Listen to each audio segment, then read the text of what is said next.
peace. One of the questions that inevitably come with getting into faith is, what comes after death? It is a question worth asking, so today I'll try my best to answer this question from perspective of Norse paganism. First, I will present my theory on how Norse pagans possibly saw life after death in the past. Then, I'll try to put together how they see it now. Let it be clear from the start that my knowledge is limited, so there are bound to be mistakes. I do my best to do as little of them as possible, but my understanding changes as I learn. What is true today might not be true tomorrow. Okay, let's get to it. I assume that to understand historical pagans, we need to imagine how they lived and how they actually thought about life and the world they lived in. I imagine that it was kind of similar to people today. That means that most of people just wanted to live their lives and had very little interest in learning spiritual stuff. Because of that, their understanding was rather materialistic. However, there was, just like today, deeply spiritual minority as well as people somewhere in between. It is actually a pretty odd picture when I think about it. It kind of cuts away the idealistic picture we might have about our ancestors. Still, I believe that it is worth it because this can help us to understand how they saw the death and afterlife. Well, to put it simple, what do you see when you look at a person? You see the body, the physical. That didn't change a bit during time. Where was the body, there was the person. It's quite logical actually, right? So when person died, the body was dead, and where is the body, there is the person, dead or alive. So what happened to the person after death was actually what happened with the body. Sorry. If it was buried in the ground, then it went underground. Underground is the realm of goddess Hel. So when person is buried, they are in Helheim. But not everyone ended there. Norse Europeans traveled the sea and sometimes they didn't return. Those who died in sea or were buried there went to the realm of Njord. Some were lost while traveling the lands. I think that those were believed to disappear to the realm of the hidden folk, like the elves. But the tales might have been that they were taken by Jotun or other beings. That's about it. So, what about Valhalla? I think I've heard it from Crawford that going to Valhalla was a rather later thing. Maybe he's right.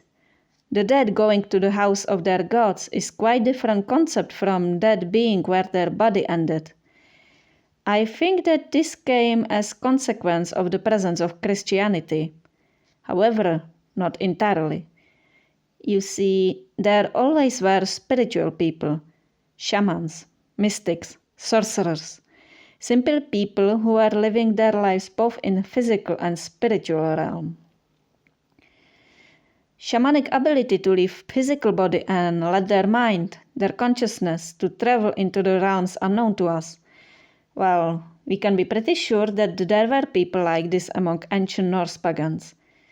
Unfortunately, their traditions were passed orally, and from Christian preserved text, we can only get few pieces of this spiritual knowledge.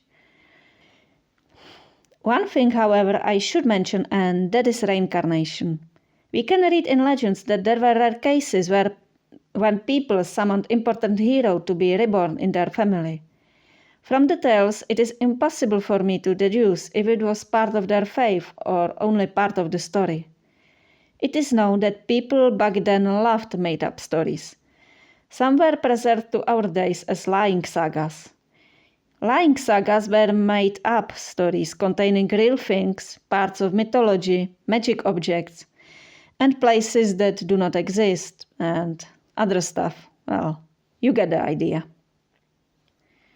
Okay, that's about it. Forgive me for going no more into this topic, but at least for now, it is beyond my knowledge and imagination. I think that enough was said about history. Surely there is way more that could be said, but not today. So, let us take a look at modern Norse paganism. The mainstream understanding of afterlife seemed to have changed. First, the idea of where is the body after death, there is the person, is no longer so common. Nowadays, I see rather idea of body and the soul. Body remains here, while the soul leaves to some other realm. The realms themselves are no longer so close to us. Okay, here it differs person to person, but it really seems that material world is considered more separated or more distant from spiritual one than in the past. True, we still consider the body the person and treat it that way, but we also consider the mind as something that might after death go somewhere else and be there. So, modern Norse pagans, when they think about going to hell after death, they mean leaving their body here and their soul going there. Same with Asgard and all other realms and places. Influence of Abrahamic faith is obvious and so common that we practically can speak now about post-Christian paganism. However, hell is not taken as in Christianity. It's just place, usually considered to be place of rest or simply a place where dead go. Valhalla remained a place for warriors. Despite what people outside of our faiths tend to think, to go to Valhalla is not that attractive among Norse pagans. It is just one of many places where the dead can go. The conditions of entering this afterlife did not change. Or at least I did not hear anyone to say that. So to make it clear, modern Norse pagans believe that their body will stay here and their soul will go to hell. Well, unless they are devoted to some deity or some of the spiritual realms, then they expect to be invited to go there after their death, either to the house of the god or into that spiritual realm. Conditions for these invitations are not written down anywhere. At least I don't know. What I think they are, I think I'll keep that to myself. And one last place where our dead can go is not to live at all. Some remain in Midgard and keep watching over the living, often as guides or guardians. Sometimes they watch over a single person, sometimes a family, entire clan, bloodline. Yeah, you get it. And now the last. Reincarnation is not really thought about among Norse pagans. My guess is that it is of too little value to them. They tend to ask where they go after death, not what they will do after spending some time there. That is something to think about when they reach their afterlife destination, not before.